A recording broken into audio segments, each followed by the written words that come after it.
Hello, everybody. Kathy Goughenour here. I am with the amazing Sarah Gemmell. Sarah, super excited to have you here with me today. Yay. Thank you for having me. So Sarah is one of 8 presenters that we will be having at our virtual expert conference in Orlando, April 21st through 23rd. If you haven't already gotten your ticket, there are still both live and virtual tickets available. Just click on that QR code and you can learn more. What we're here today to find out about is everything about Sarah and what she does right now and what she will be presenting on. So Sarah, take it away. Tell us about you. Yes. Hello. I'm Sarah Gemmell, as Kathy said. So I am informally the queen of networking. If it's a formal corporate title that you're looking for, I'm the expert networking strategist. And really what that means is I host in-person and virtual networking events, but I also travel the country speaking at different events like the virtual expert conference, teaching entrepreneurs, teaching corporate sales teams, marketing teams, how to be better at networking, right? How to leverage networking as a part of your overall marketing strategy for lead generation and how to be just better at it. The people I work with are typically already doing it. So I ended up here from being a personal trainer, and I ended up being a personal trainer from being an addictions counselor. So it's very oddly tied together, but I started off in addictions counseling, moved into fitness. And when I grew my global fitness company during the pandemic, my main lead generator was networking, and it was like, when I first started networking, I was like, okay, cool. I can make friends with anyone. I have this outgoing personality and I really relied on that. But then I was like, okay, maybe the leads are not that consistent, or maybe the leads really aren't quality leads. So like, how do I get more strategic? How do I look at the messaging of my introduction? How do I look at my follow-up system? How do I look at how my one-to-one meetings are structured? Right. And then when I shut down my fitness business, it was just such an easy transition into hosting events, speaking, and consulting. So that's what I do. And I am also a cat mom to 3 babies. I have one right here. She has one literally attached to her right now. I know. So if you see my shirt moving around, I swear I have an undershirt on and it's just the cat. I have 2 horses. I up and moved to Gainesville completely. So look, her arm is like, yeah, I see it. It's so cute. I moved completely solo to Gainesville, Georgia from Philly without knowing anyone about 14 months ago. And now I have like inserted myself in the community. I'm well connected. I run one of the fastest growing networking groups for women in town. Like, it's just been really, really awesome to see how the personal life has evolved, how the business has evolved, like how all these new connections have come. It's been really, really aligned and just really awesome. Now it's just easy and fun. Oh, that's fabulous that it's easy and fun. You're so like when I hear you talking about that, doing it by yourself, moving someplace totally different, starting multiple businesses, starting over each time. And people say, oh, it's so scary, but you're brave. So how did you learn to be so brave? Someone just said to me yesterday, she's like, how old are you? And I was like, oh, I'm 30. She's like, you have lived a lot of life for being 30. And I'm like, yeah, like I was divorced by 24. I've moved across the country a couple times. I've had a major back surgery. Like, there's been all these things that kind of blow people's mind. To me, it's like, our story always seems so normal. And then when you see other people's reactions, you're like, okay, like I have lived a lot of life. And I think that a lot of it has come from one, personal development. Something that's really important to me is like my mental health, my personal growth, because I'm not going to be able to do anything in my life without those things. But also just like, I have a really strong foundation in who I am and what my faith is, like, regardless of what your religion is, right? Your spirituality, having some kind of spiritual side to things is really, really important, because it's like, okay, like whatever I decide to do, the God that I believe in is going to have my back. And, everything I've ever done has always worked out for me. It's not always been easy. It's not always been the outcome that I've wanted, but it's always ended up working out. And when I go through these things, like I don't necessarily do it for this reason, but it's an added bonus, right? I get to then share that story when I go to speaking engagements or when I work with clients, or even when I'm just talking to a friend. And you really inspire other people by just being who you are, like the amount of people who have told me that they've been inspired by me moving across the country to do something that scares them, like, people are like, what the heck are you doing? Are you really moved? Like, who do you know in Georgia? And I'm like, well, I know people in Georgia, but in Gainesville, I don't know anyone. Like, I'm just going to move because that's what I feel called to do, and every time I do something because I feel called to do it, I'm always rewarded for it. So that kind of has built the muscle. In the beginning, I was doing those leaps of faith because I had to, right? Like, I had to get divorced. That relationship was very unhealthy. It wasn't working out. I had to get divorced. I had to move home. I had to go through the back surgery. So now these optional things, not that they become easier, but I've just kind of built that muscle up, of like, okay, we're going to do it. That's fabulous. Congratulations on doing all of those things. And one of the many ways that you're inspirational to others like me is I really believe that what one woman can do, another can do. So when you talk about those things that you've done, it makes me go, oh, if she could do it, I can do it. Yeah. Yeah. It really, we're herd animals by nature, right? You want to talk about psychology, we're herd animals. So it's kind of like we want someone else to be the guinea pig. And even if it's not the same scenario, it's not the same lifestyle, it really doesn't matter. It's like, wow, this person did that. Like, these things are possible, and like, there's all these, we all face adversities, right? Yeah. So it's like you hear of all these different people's different types of adversities and how they've overcome it. And it's like, wow, okay, like across the board, you can make something good out of it. And you really figure out that, really sounds cliche, it really is a choice, and it's not to say don't take time to be in your feelings. And mental health is totally real, like depression, anxiety, ADHD, like I have all those things, and it might take me a little longer to get to the end goal. But I think if we give ourselves that grace and you figure out that other people dealing with similar things like you, it is inspiring. It is nice to hear that, right? Because sometimes we feel like we're the only ones dealing with our problems, right? Or our type of problems, and we're not, which is nice. It's validating. Exactly. Very much so. So let's talk for a minute about something that you just said, which is you're very outgoing and you make connections easily. So what about those people out there, and there are a lot of them, who want to have an online business, but they are self-proclaimed introverts? Can they network? Absolutely. I think that I know for a fact that it looks different. Right. And you have to, I think when you try to network in a way that works for other people and it's out of alignment with who you are, or it's out of alignment with your core values, that's where the lack of sustainability comes from.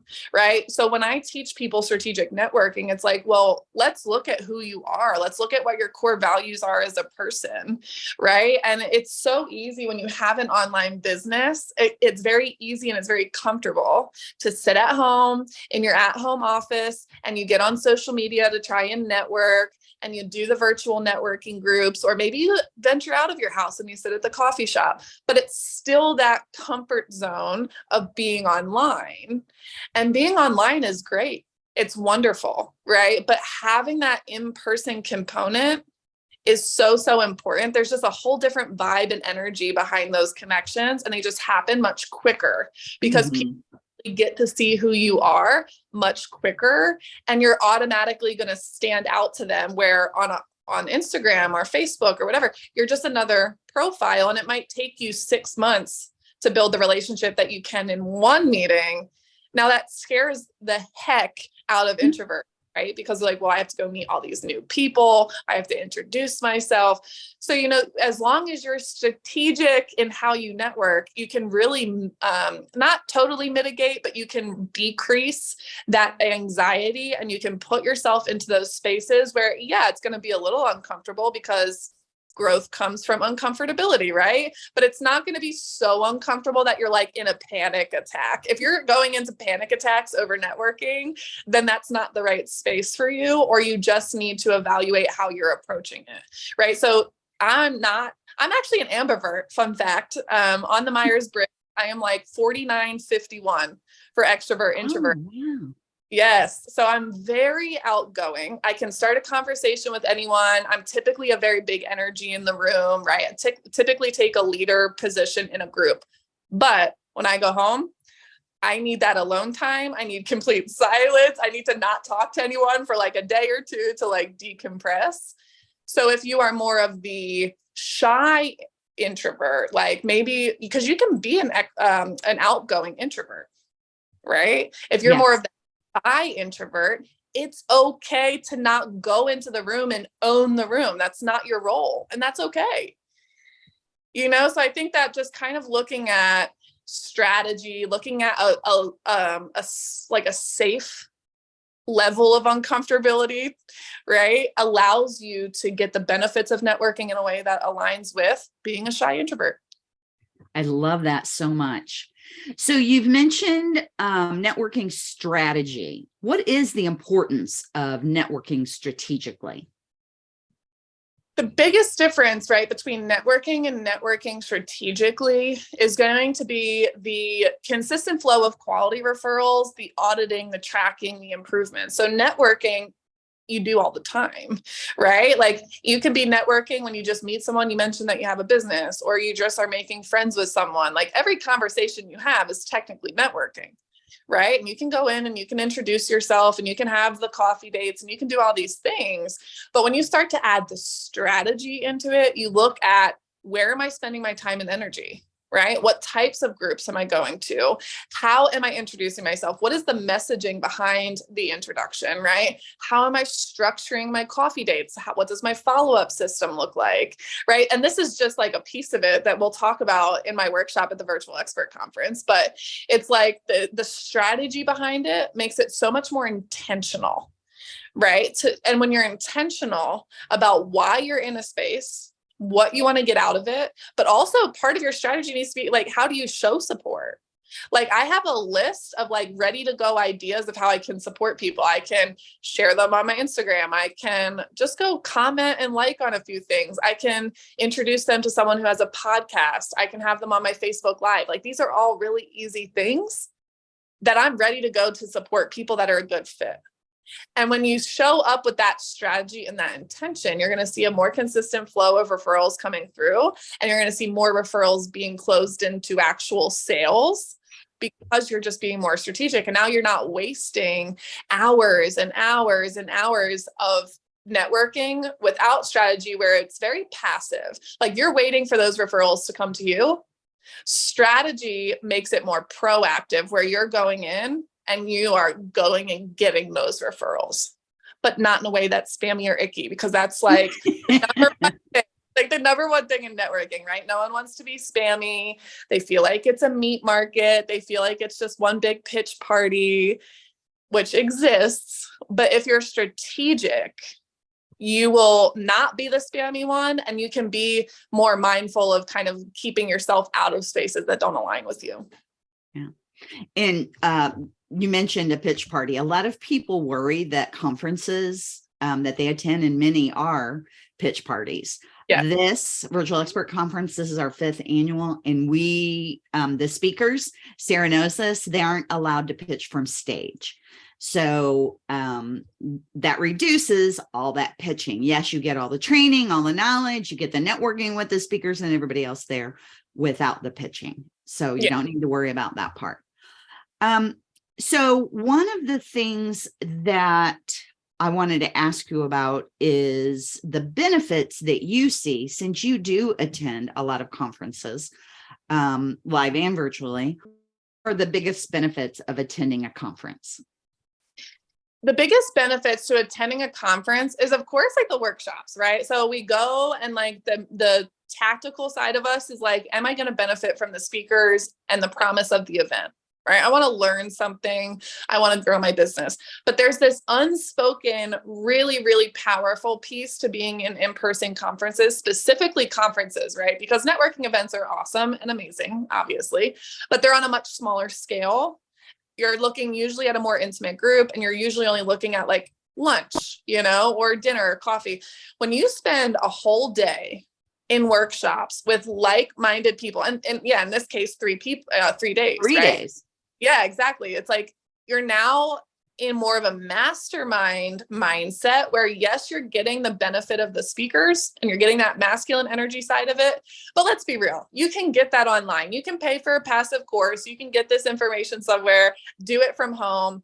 When you get in the room, you now have that energy and that motivation that is just being like implanted in you by the other people in the room. Like, it's such a powerful energy to be around men and women alike who are in a similar place in their business, who are working on similar things.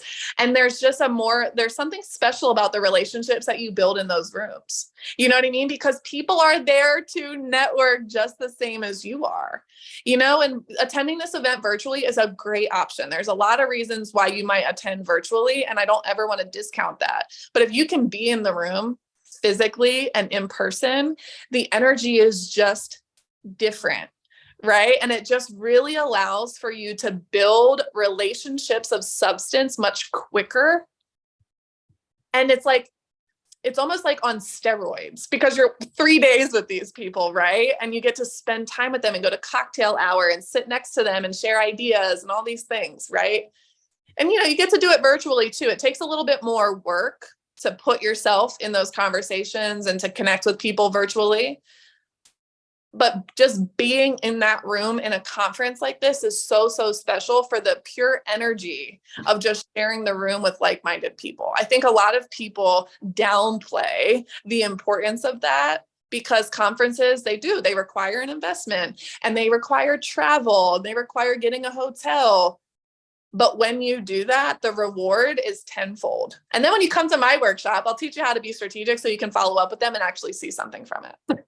Yeah, absolutely. And I will tell you, this is our 5th annual live event.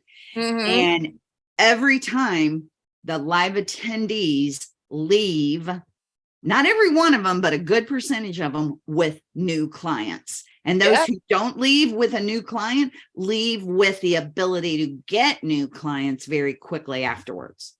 And, even if you don't leave with a client, did you leave with a podcast interview? Did you leave with someone who, owns a magazine, or someone who wants to have you guest coach in their mastermind? Or, maybe you became a client to someone that you've been looking for, but you can't find any trust.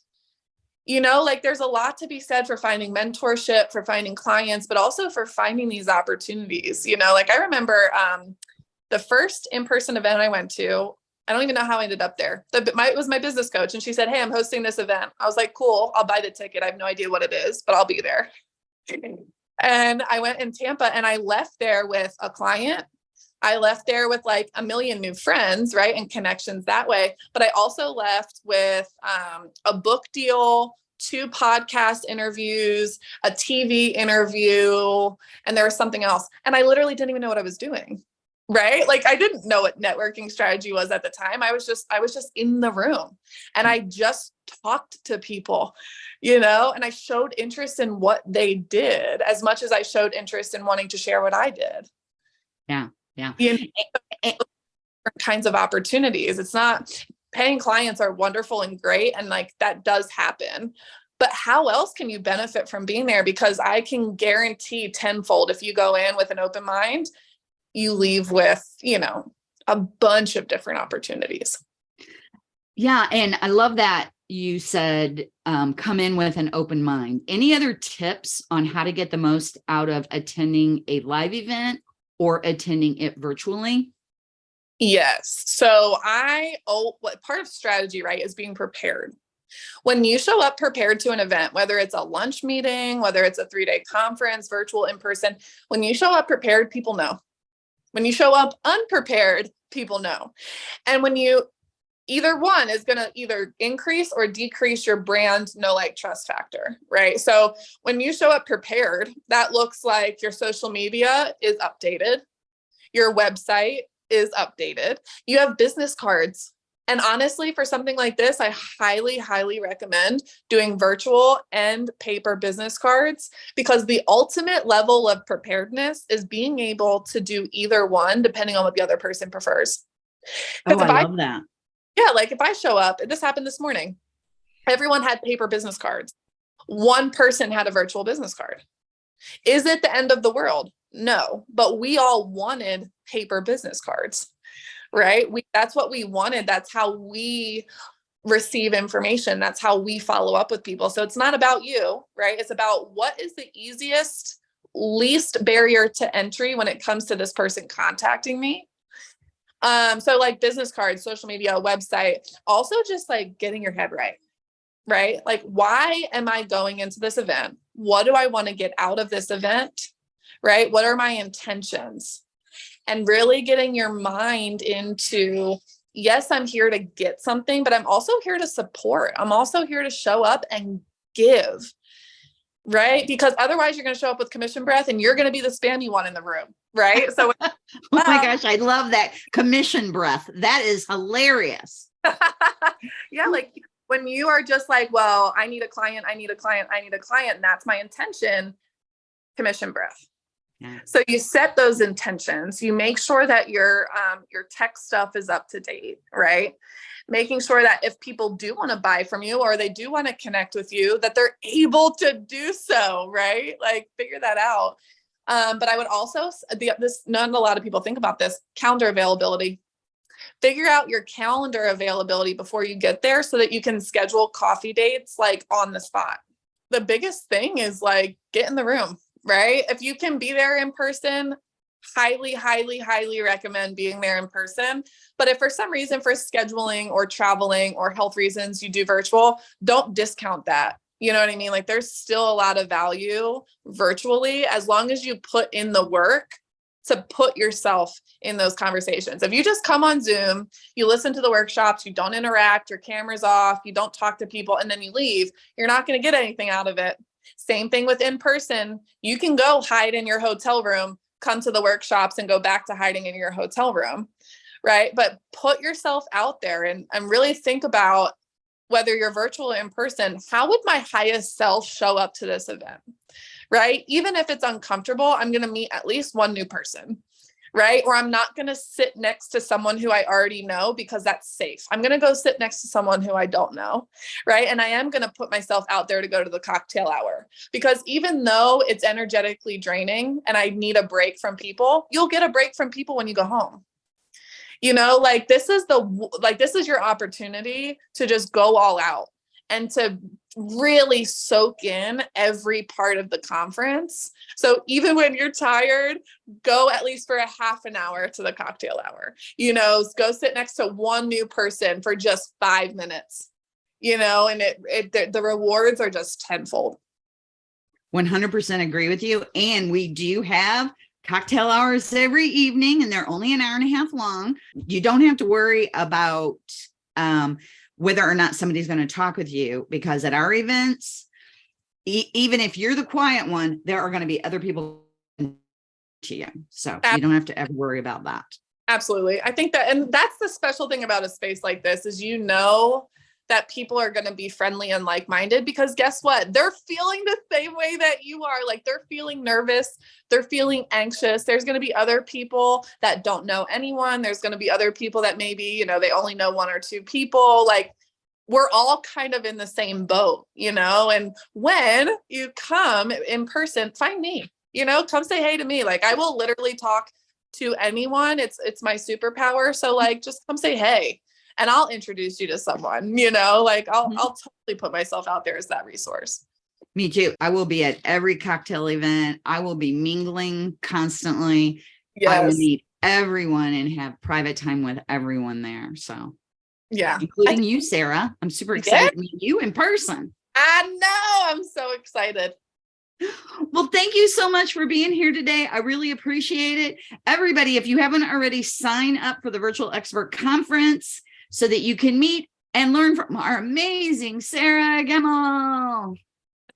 Yay, I'm so excited. My workshop is going to be bomb AF. So that's all I have to say about that. I totally agree. And just FYI, you know how I built all 4 of my multi-6-figure businesses? Networking. Networking. Yep. All right. Thanks, Sarah. Yay, you're so welcome.